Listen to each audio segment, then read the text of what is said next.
Good afternoon, everyone. My name is Dr. Ati Alisha, and I'm here for you. I'm a homeopathic consultant, and I'm practicing from last 7 years. My YouTube channel name is Mariam Homeos. So I came here with another topic. That's name is blocked tear duct in babies. So newborn babies जो होते हैं, blocked tier duct, वहाँ पे हम जो बात कर रहे होते हैं कि कैसे हो जाता है वहाँ पे उनको ब्लॉक्ड टीयर डक्ट। ये बहुत ही कॉमन कंडीशन है, लेकिन फिर भी पेरेंट्स बहुत ज़्यादा परेशान होते हैं। हर 5वें या 6ठे केसेस में ये देखने को मिलता है कि टीयर डक्ट जो है वो बच्चों की ब्लॉक्ड होती है। उसकी वजह से आंखों में कीचड़ निकलता है। इस वजह से पेरेंट्स थोड़ा सा डिस्टर्ब हो जाते हैं। तो मैं आज उसकी ही बारे में बात करूंगी कि आखिर ब्लॉक्ड टीयर डक्ट क्या होता है। हमारी टीयर डक्ट जो होती है, उस टीयर डक्ट के अंदर एक मेम्ब्रेन जो होती है वो रुक जाती है, मेम्ब्रेन बन जाती है, जिसकी वजह से क्या होता है कि वो ओपनिंग जो होती है वो प्रॉपर नहीं हो पाती है। इसकी वजह से टीयर डक्ट हमारी ब्लॉक हो जाती है, जिसकी वजह से बच्चे के अंदर आंख से आंसू निकलना शुरू हो जाता है। ये 0 से न्यूबॉर्न बेबीज जो होते हैं हमारे, वहां से लेके 1 साल तक के बच्चे में ये देखने को मिलता है।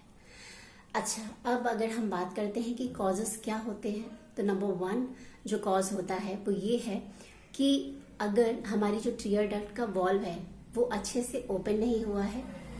सेकंड, अगर टीयर डक्ट खुद ही नैरो है, यानी कि अगर इतना साइज होना चाहिए तो ना हो कि वो इतना साइज है, नैरोनेस हो जाती है। तीसरी चीज कि अगर टीयर डक्ट पार्शली ही ओपन हुई है, पार्शली ओपन हुई ही नहीं है बाय बर्थ बच्चों के अंदर, तो वहां पर ये दिक्कत आती है। अब अगर हम ये जो कॉजेज हैं, ये बहुत ही कॉमन कॉज है, लेकिन इसके अलावा कुछ लेस कॉमन कॉज भी हैं जो कि ज्यादातर देखने को नहीं मिलता है। मोस्टली जो कॉजेज मैंने आपको बताए हैं वही कॉजेज होते हैं। अब सेकंड जो कॉज मैंने बताया आपको कि वो कॉज में सबसे इम्पोर्टेंट जो चीज है, आपको अगर कोई वहां बच्चे को ट्यूमर हो जाए या कोई सिस्ट हो जाए, उस जगह पे ये हमें देखने को मिलता है कि कहीं ना कहीं ब्लॉकेज हो जाता है। या जो मैंने बताया जो वॉल्व है नेजल सेप्टम्स, क्योंकि हमारी आंखों के नाक के सिरे के साथ भी ये जुड़ाव होता है, तो वहां पे अगर कोई ब्लॉकेज हो जाता है तो इस वजह से भी टीयर डक्ट जो है वो ब्लॉक हो जाती है। तो नाउ द क्वेश्चन इज कि हम बच्चों में क्या देखते हैं, कैसे हमें पता चलता है कि हाँ टीयर डक्ट जो है ये ब्लॉक हो चुकी है। तो नंबर 1 एक कंडीशन जिसको हम एपिफोरा कहते हैं, यानी कि बच्चों की आंख से लगातार कॉन्टिन्यूसली आंखों से पानी बहेगा। ठीक है, वो रो नहीं रहे होंगे, वो क्राई नहीं कर रहे होंगे, उनकी आंख से पानी निकलेगा। दूसरा, आंखों में ज्यादा से ज्यादा कीचड़ होना। इस कंडीशन के साथ साथ क्या होता है कि जब आंखें सूखने लगती है तो आंखें बंद होने लगती हैं। दूसरी चीज, क्रस्ट पड़ने लगता है, पपड़ी सी जम जाती है, तो ये भी चीज देखने को मिलती है। बहुत ज्यादा आंसू बहेंगे, बहुत ज्यादा आंसू बहेंगे। खासकर ये चीज तब देखने को मिलती है जब आपके विंटर सीजन होते हैं, यानी कि चिली जो कंडीशन है उसमें ये चीज बढ़ जाती है बच्चों के अंदर।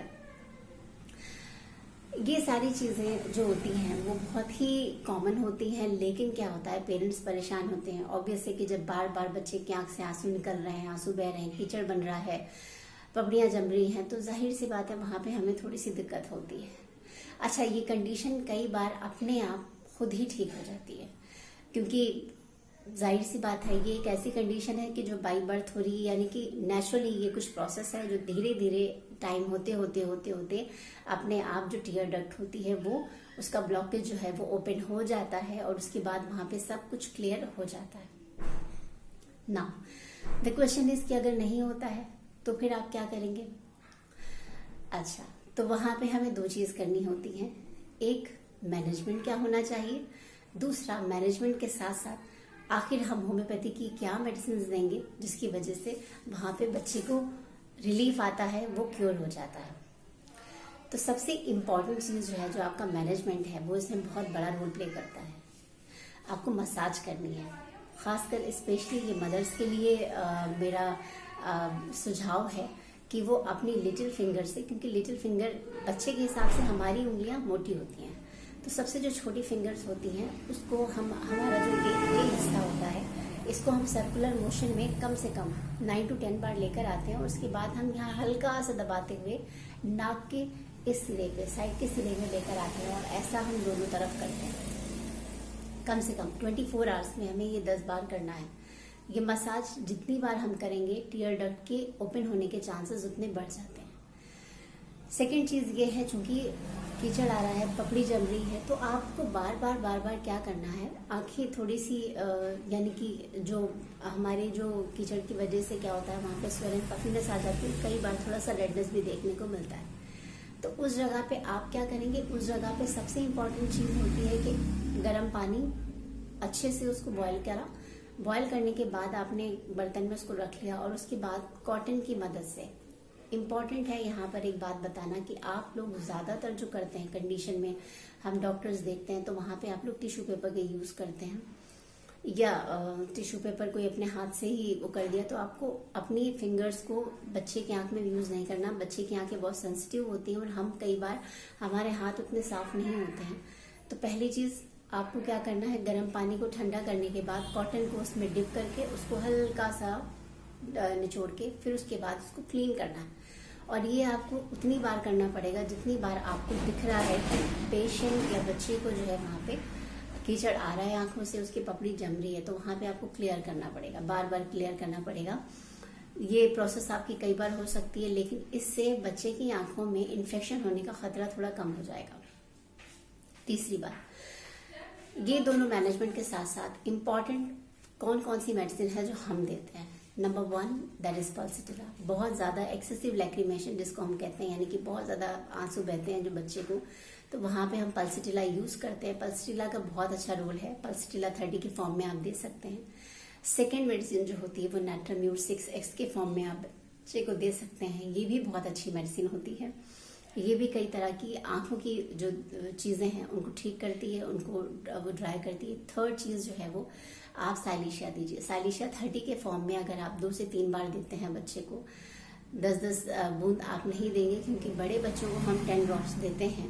आप ग्लोब्यूल के फॉर्म में बच्चों को दीजिए तो 2 से 3 जो है ग्लोब्यूल जो होते हैं वो बच्चे को दी जाती है और बहुत अच्छा उसका रिजल्ट है। अगर 5th मेडिसिन की बात करूं तो एलियम सीपा के नाम से एक मेडिसिन आती है होम्योपैथी में, जो कि 30 के फॉर्म में अगर आप कम पोटेंसी में यूज करते हो तो बहुत अच्छे रिजल्ट जो है वो एलियम सीपा। अगर कहीं रेडनेस हो जाती है आंखों में, या थोड़ा सा आपको खुजली लग रही, इरिटेशन लग रहा है बच्चे की आंख में, वो खुजला रहा है, तो वहां पे बहुत अच्छा रोल है। तो वेरी इंपॉर्टेंटली जो मैं कहना चाहती हूँ आप लोगों से कि ज्यादातर पेरेंट्स क्या होता है वो घबरा जाते हैं। वो इसलिए घबरा जाते हैं क्योंकि बार बार कंडीशन जब वो देख रहे होते हैं तो वो परेशान हो जाते हैं, और ये प्रोसेस भी थोड़ा सा लंबा चलता है, इसलिए भी पेरेंट्स परेशान हो जाते हैं। लेकिन होम्योपैथिक मेडिसिन की वजह से आपको 3 से 4 मंथ के अंदर बहुत अच्छे रिजल्ट्स देखने को मिलते हैं, बहुत ज्यादा फायदा होता है यहाँ पे लोगों को। तो ये बहुत इंपॉर्टेंट है कि धीरे धीरे जो है वो ठीक हो जाते हैं पेशेंट्स, और पेरेंट्स को थोड़ा सा पेशेंस रखने की जरूरत है। तो मैं यहीं पे अपना ये जो टॉपिक है इसको एंड करती हूँ, और हम नेक्स्ट टॉपिक को कुछ अच्छा जहाँ पे बहुत अच्छा नॉलेज के साथ मैं आप लोगों को समझा सकूँ लेकर आऊंगी। एंड आप मेरे चैनल को सब्सक्राइब करिए, लाइक करिए, शेयर करिए अगर आपको लगता है। इसके अलावा अगर आपको मुझसे कोई कंसल्टेशन लेना है तो मैं आपको नंबर मेंशन कर दूंगी अपना, आप मुझे वहाँ पे कंसल्ट कर सकते हैं। मेरा व्हाट्सएप नंबर है वो, जहाँ पे आप बात नहीं कर सकते लेकिन आप मुझसे कंसल्ट जरूर कर सकते हैं। तो आप मुझसे इसके अलावा भी मेरी एक्सपर्टीज है वुमेन्स में, मेंटल हेल्थ इश्यूज पे, चाइल्ड हेल्थ इश्यूज पे एंड स्किन पे, तो आप मुझसे बात कर सकते हैं। Thank you very much. Thanks for watching.